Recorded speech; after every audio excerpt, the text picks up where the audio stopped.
Hello students, welcome back to Coral Minds. So guys, जैसे कि आप देख सकते हैं लास्ट टाइम हमने फिज़िक्स का गेस्ट पेपर डाला था जेके बोस, जो 2024 में अभी एग्ज़ाम्स हो रहे हैं। जो मैंने लास्ट टाइम गेस्ट पेपर दिया था बहुत ही ज़्यादा इम्पोर्टेंट गेस्ट पेपर था वो। सो आज मैं आप लोगों की डिमांड पे एक नया गेस्ट पेपर लेके आया हूँ, that is chemistry guest paper. So मैं बार बार कहता हूँ आपको, अगर आप सिर्फ और सिर्फ इतना ही करेंगे, आई एश्योर यू कि मोर देन 70 क्या मोर देन 80% भी आपके आ सकते हैं, फिजिक्स हो या केमिस्ट्री हो। सो इसके बाद फिर मैं बायो का, बॉटनी का अलग से और जोलॉजी का अलग से मैं गेस्ट पेपर इसमें डाल दूंगा। ठीक है, चलिए स्टार्ट करते हैं। तो सबसे पहला जो चैप्टर हमारे पास है that is basic concepts of chemistry. ठीक है, तो some basic concepts of chemistry में क्या क्या करेंगे आप, ये मोस्ट इंपॉर्टेंट पार्ट है, that is molarity, molality, normality, sorry यहाँ पे मोल फ्रैक्शन है, this is not mile fraction, this is mole fraction, and PPM. उसके बाद law of chemical combination, Avogadro's law, etcetera etcetera. आप देख सकते हैं सारे क्वेश्चंस। आप यहाँ पे मैंने इसका आंसर भी दे के रखा है, आप देख so what do you understand by the stoichiometric coefficients, इसका आंसर भी दे के रखा है मैंने, उसके साथ एग्जाम्पल भी दे के रखी है मैंने। उसके बाद आगे बढ़ते हैं, स्ट्रक्चर ऑफ एटम में देखेंगे हम। स्ट्रक्चर ऑफ एटम में बोहर्स थ्योरी है एंड लिमिटेशंस। तो डीजेनरेट ऑर्बिटल्स क्या होते हैं, ऑर्बिट वर्सेस ऑर्बिटल क्या है, और ये छोटे छोटे रूल्स जो हमारे पास है वो आप कर सकते हैं। उसके बाद केमिकल बॉन्डिंग की बात, या इसमें एक और मोस्ट इंपॉर्टेंट क्वेश्चन है दैट इज क्वांटम नंबर्स। इसको बिल्कुल भी आप नहीं छोड़ना, कोई ना कोई पक्का इसमें से कोई ना कोई, चाहे स्पिन क्वांटम नंबर हो, चाहे मैग्नेटिक हो, चाहे कोई और हो, वो ज़रूर आ जाएगा। अब उसके बाद बात करते हैं केमिकल बॉन्डिंग की। केमिकल बॉन्डिंग ये है, यहाँ पे PCl5 और यह IF5 है यहाँ पे। उसके बाद यहाँ पे कॉन्सेप्चुअल क्वेश्चंस भी डाले हैं मैंने, आप देख सकते हैं। उसके बाद ये क्वेश्चन है, wise dipole moment of CO2 BF3 CCl4 is 0, ऐसा क्यों होता है, इसका आंसर भी दे चुका हूं मैं यहाँ पे। चलिए आगे बढ़ते हैं। देखिए, उसके बाद नेक्स्ट जो हमारे पास है that is classification of elements. Classification of elements में जितने भी क्वेश्चंस मैं दे रहा हूँ ध्यान से समझिएगा, वीडियो को पॉज करके आप मतलब यहाँ पे आप नोट डाउन कर सकते हैं क्वेश्चंस को। मोस्ट इंपॉर्टेंट क्वेश्चंस है ये, जो भी आपका पेपर आएगा 80 to 90% क्वेश्चंस इसी में से होंगे। चलिए आप देख सकते हैं, इसके बाद हमारे पास है थर्मोडाइनमिक्स। थर्मोडाइनमिक्स में आप देख सकते हैं internal energy is state function while work is not, why, ये कॉन्सेप्चुअल क्वेश्चन है।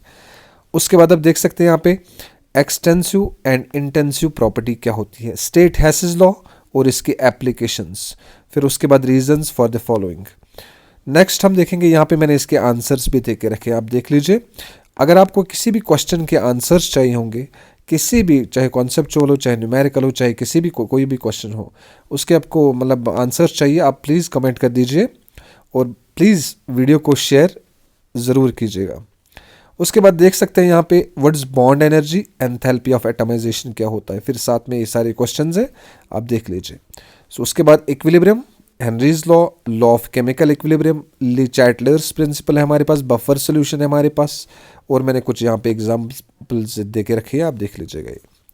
Physical equilibrium explain with example, effect of pressure on chemical equilibrium, फिर उसके साथ मैंने यहाँ पे आप देख सकते हैं इसका आंसर भी दे के रखा है मैंने। तो उसके बाद what is common ion effect, ये क्वेश्चन है और साथ में इसका यहाँ पे आंसर भी देखे रखा है। इसी तरह ये सारे क्वेश्चंस हैं। उसके बाद बात करेंगे रिडॉक्स रिएक्शन। अब देखिए रिडॉक्स रिएक्शन जो है, इसमें ज़्यादा क्वेश्चन तो आते नहीं बिकॉज इसके मार्क्स बहुत कम है।